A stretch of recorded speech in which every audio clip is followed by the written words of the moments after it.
മലയാളികളുടെ മാമാങ്കമാണ് ഓണമഹോത്സവം.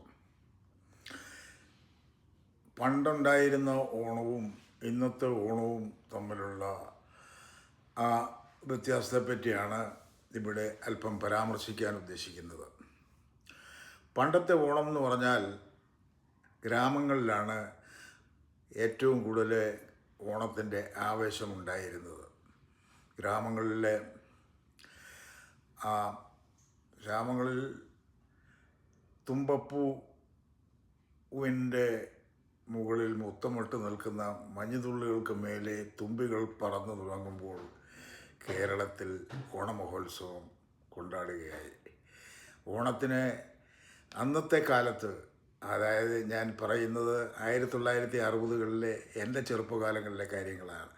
60കളിൽ 50ൻ്റെ അവസാനം 60കളിലെ കഥകളാണ് ഞാൻ പറയുന്നത്. അന്ന് നിലാവുള്ള രാത്രികളിൽ പാവാടയും ബ്ലൗസും ഒക്കെ ഇട്ട കുമാരിമാർ അത്തം തുടങ്ങുമ്പോൾ തന്നെ ഊഞ്ഞാലാടാൻ തുടങ്ങും. ഊഞ്ഞാലാടിയാണ് അവർ സന്തോഷിക്കുന്നത്. ഡാമണി പ്രായത്തിലുള്ള പെൺകുട്ടികളും അത് അങ്ങനെ ചെയ്യും. ആൺകുട്ടികൾക്ക് പലതരം കളികളാണ്. തലപ്പന്ത് കളി, പകിടകളി, അല്ലെങ്കിൽ കുടുകുടു കളി. അന്നത്തെ പ്രധാനപ്പെട്ട കളികളിലൊന്നാണ് കുടുകുടു. അതായത് രണ്ട് വശത്ത് നിന്ന് ബലം പ്രയോഗിച്ച് ഒരു വര വരച്ചിട്ട് അതിൻ്റെ അങ്ങേപ്പുറത്തോട്ടോ ഇങ്ങേപ്പുറത്തോട്ടോ ഇങ്ങനെ പിടിച്ചുകൊണ്ട് വരുന്ന കളിക്കാണ് കുടുകുടു കളി എന്ന് പറയുന്നത്. അങ്ങനെയുള്ള പലതരം കളികളാണ്. അല്ലെങ്കിൽ കുറ്റിയും കോലും കളി. പഴയ കളികൾ അങ്ങനെ ആയിരുന്നു. അന്നത്തെ കാലത്ത് ടി വി ഒന്നും ഇല്ലായിരുന്നല്ലോ. എരിയുന്ന മണ്ണെണ്ണ വിളക്കിൻ്റെ മുമ്പിലായിരുന്നു ജീവിതമൊക്കെ. കാറ് പോലും അന്ന് വളരെ ചുരുക്കമായിരുന്നു. ഗ്രാമത്തിലെങ്കിലും കാറേ ഇല്ലായിരുന്നു. കാളവണ്ടികളും പുഴയോരത്താണെങ്കിൽ കേവ് വള്ളങ്ങളും അങ്ങനെയൊക്കെയുള്ള യാത്രാ സൗകര്യങ്ങളുണ്ടായിരുന്ന ഒരു കാലത്തെ പറ്റിയാണ് പറയുന്നത്. അന്ന് ഗ്രാമത്തിലൊക്കെ ഉപ്പേരിയുടെ മണവും പിന്നെ വറുത്ത നേന്ത്രക്കായാണ് ഉപ്പേരി എന്ന് പറയുന്നത്, അതിൻ്റെ മണവും പിന്നെ അങ്ങനെയൊക്കെയുള്ള ഓണത്തിനുള്ള പ്രത്യേക പലഹാരങ്ങളും ഒക്കെ വരുമ്പോഴാണ് പാൽപ്പായസം, അങ്ങനെയുള്ള പല കാര്യങ്ങൾ വരും. അപ്പം അങ്ങനെയാണ് ഓണം ആഘോഷിക്കുന്നത്.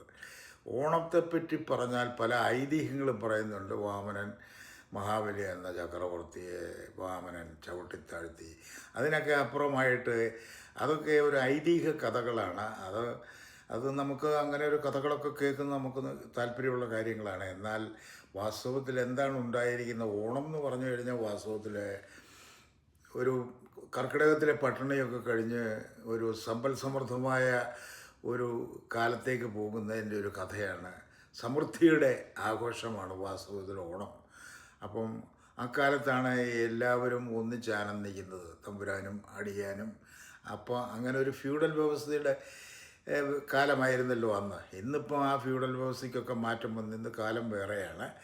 അപ്പം പഴയ കാലത്തെപ്പറ്റി പറഞ്ഞാൽ ഇങ്ങനെയൊക്കെയുള്ള ഓർമ്മകളാണ്. ചാണകം മെഴുകിയ വീടുകളും പിന്നെ അത്തപ്പൂ ഇടുന്ന മുറ്റങ്ങളും പൂക്കളൊക്കെ ശേഖരിക്കാൻ പോവുക, അങ്ങനെ തുമ്പിതുള്ളൽ, പിന്നെ തിരുവാതിര കളി, അങ്ങനെയൊക്കെയുള്ള കളികളും ഒക്കെയുള്ള ഒരു പ്രത്യേക ആഘോഷമായിരുന്നു ഓണം. ഓണം എന്ന് പറഞ്ഞു കഴിഞ്ഞാൽ കേരളത്തിലെ ദേശീയ ആഘോഷമായിട്ട് തന്നെ ആഘോഷിച്ചുകൊണ്ടിരുന്നതാണ്. വാസ്തവത്തിൽ കേരളത്തിലുണ്ടായിട്ടുള്ളതാണോ ഓണം എന്ന് പോലും നമുക്കറിയത്തില്ല. കേരളത്തിലെ എങ്ങനെയോ വന്നു ഉണ്ടായതാണ്. അതായത് ആനന്ദത്തിൻ്റെ ഉത്സവം, മാമാങ്കം, അല്ലെങ്കിൽ ഒരു പട്ടിണി കഴിഞ്ഞ ഒരു കാലഘട്ടത്തിൽ ഒരു സമൃദ്ധിയുടെ കാലഘട്ടത്തിലേക്കുള്ള ഒരു തിരിച്ചുവരവ്. അപ്പോൾ എല്ലാവരും താണ നിലയിലുള്ളവരും മുകളിലുള്ള നിലയിലും എല്ലാം ഒരുമയോടെ ഉത്സാഹത്തോടെ ഒന്നായിട്ട് പ്രവർത്തിക്കുന്ന ഒരു കാലമായിരുന്നു അന്നത്തെ കാലത്തെ ഓണം. അത് നമ്മൾ ഗൃഹാതുരത്വം വളരെയധികം ഉണർത്തുന്നുണ്ട്.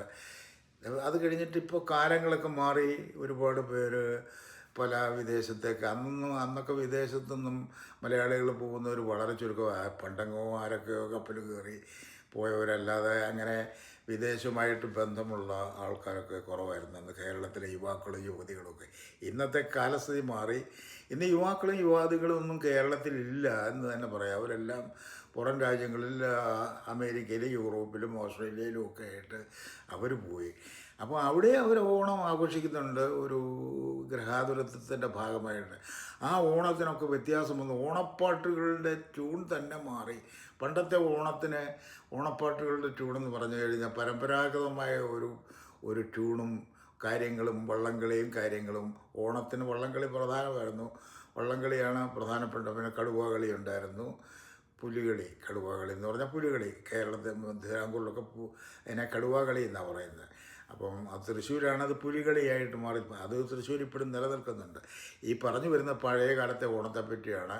അന്ന് പറയൊക്കെ നിറച്ച് നെല്ലെല്ലാം അളന്ന് തൊഴിലാളികൾക്ക് കൊടുക്കുകയും അപ്പോൾ അവർ അവർ വേറെ കറ്റയോ അല്ലെങ്കിൽ പുതിയ എന്തെങ്കിലുമൊക്കെ സാധനങ്ങൾ കാഴ്ചയായിട്ട് കൊണ്ടുവരികയും യജമാനന്മാർ ഓണക്കൂടി കൊടുക്കുകയും ചെയ്യുന്നൊരു കാലത്താണ് പണ്ടുണ്ടായിരുന്നത്. അന്ന് അത്ര സ്നേഹത്തോടുകൂടി ഇങ്ങനെ ഫ്യൂഡലിസം നിലനിന്നിരുന്നെങ്കിലും വളരെ സമൃദ്ധിയുടെ കാലവും സന്തോഷത്തിൻ്റെ കാലവുമായിരുന്നു. ഓണത്തിന് വരുമ്പോൾ എല്ലാവരും ഒരുപോലെ ആയിരിക്കും, എല്ലാം തിമിർത്ത് ആഘോഷമായിരിക്കും. ഇന്ന് കാലം മാറിയിരിക്കുന്നു, പാട്ടിൻ്റെ ട്യൂൺ വരെ മാറിയിരിക്കുന്നു. വെസ്റ്റേൺ സ്റ്റൈലിലുള്ള മാവേലിയെ എതിരേൽപ്പും കാര്യങ്ങളുമാണ്. ഒരു കാര്യം മാത്രം ഇപ്പം നിൽപ്പുണ്ട്, ചെണ്ടകൊത്ത് മൂത്തിട്ടുണ്ട്. പോറിൽ വിദേശത്ത് പോയവരൊക്കെ കൊട്ടാണ്. പക്ഷേ ആർട്ടിഫിഷ്യൽ വാഴയിലയ്ക്കകത്ത് ഊണും. പണ്ടങ്ങനെയായിരുന്നു നമ്മളൊക്കെ കൊണ്ടുകൊണ്ടിരുന്നത്. ശരിക്കും തൂശനില വെട്ടി നല്ല നാടൻ കറികളൊക്കെ കൂട്ടിയല്ലേ നമ്മൾ കഴിച്ചുകൊണ്ടിരുന്നത്. ഇപ്പം ആർട്ടിഫിഷ്യൽ കറികളൊക്കെയാണ് വരുന്നത്. 36 കറിയുണ്ട്, 56 കറിയുണ്ട്. അത് തന്നെ ഒരു വ്യവസായീകരിക്കപ്പെട്ടിരിക്കുകയാണ്. ചില സമാജങ്ങളും ചില ഗ്രൂപ്പുകളും സാംസ്കാരിക സംഘടനകളും പറയും ഞങ്ങൾ 25 രൂപയ്ക്ക് ഊണ് കൊടുക്കുന്നു. അപ്പോൾ വേറൊരാൾ പറയും ഞങ്ങൾ 15 രൂപയ്ക്ക്.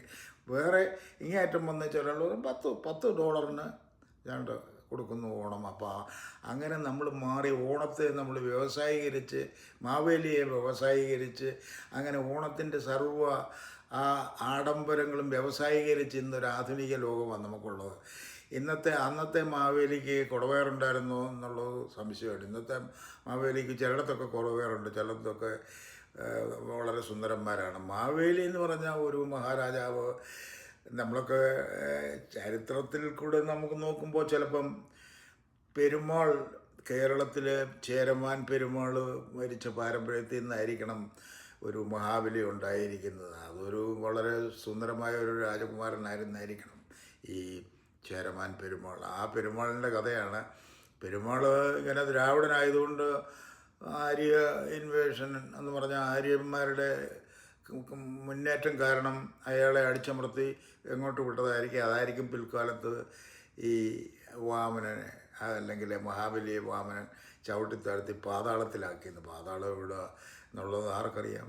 ഇതൊക്കെയാണ് ഇപ്പോഴത്തെ ചരിത്രങ്ങൾ. ഇപ്പോഴത്തെ ഓണം തീർച്ചയായിട്ടും നമ്മൾ ഓണം ആഘോഷിക്കുന്നുണ്ട്. ഓണത്തിൻ്റെ എല്ലാ സൗകുമാര്യങ്ങളും ഗ്രഹാതുരത്വം എല്ലാം നമ്മൾ ആസ്വദിക്കുന്നു. എങ്കിൽ തന്നെ അതൊരു വ്യവസായീകരിക്കപ്പെട്ടിരിക്കുന്നു എന്ന് മാത്രമേ എനിക്ക് പറയാൻ പറ്റുള്ളൂ. അപ്പം പണ്ടത്തെ ഓണവും ഈ ഓണവുമായിട്ട് താരതമ്യപ്പെടുത്തുമ്പോൾ പണ്ടത്തെ ഓണത്തിനൊരു ഒരു ഒരു സംതൃപ്തി ഉണ്ടായിരുന്നു, അല്ലെങ്കിൽ അതിനൊരു ഗ്രഹാതുരത്വത്തിൻ്റെ ഓർമ്മ നിലനിർത്തുന്ന ഒരു മുഴുവനായ ഒരു സംതൃപ്തിയായിരുന്നത്. ഇന്ന് അതിനൊരു മാറ്റം വന്നിരിക്കുകയാണ്. എന്തായാലും ഓണമായിട്ട് തന്നെ പോട്ടെ. എല്ലാ കൊല്ലവും മഹാബലി വരുന്നു. ഓരോ കൊല്ലം ചെല്ലും തോറും ഇതെല്ലാം മോഡേണായിട്ട് വന്ന് ഇനിയിപ്പം മഹാബലി ചിലപ്പം സൂട്ടുമൊക്കെ ഇട്ട് പ്ലെയിനിൽ വന്നിറങ്ങുന്ന കാലം വരുമായിരിക്കും. ഇത്രയൊക്കെ പറഞ്ഞ് ഞാൻ നിർത്തട്ടെ. Thank you. എല്ലാവർക്കും ഓണാശംസകൾ.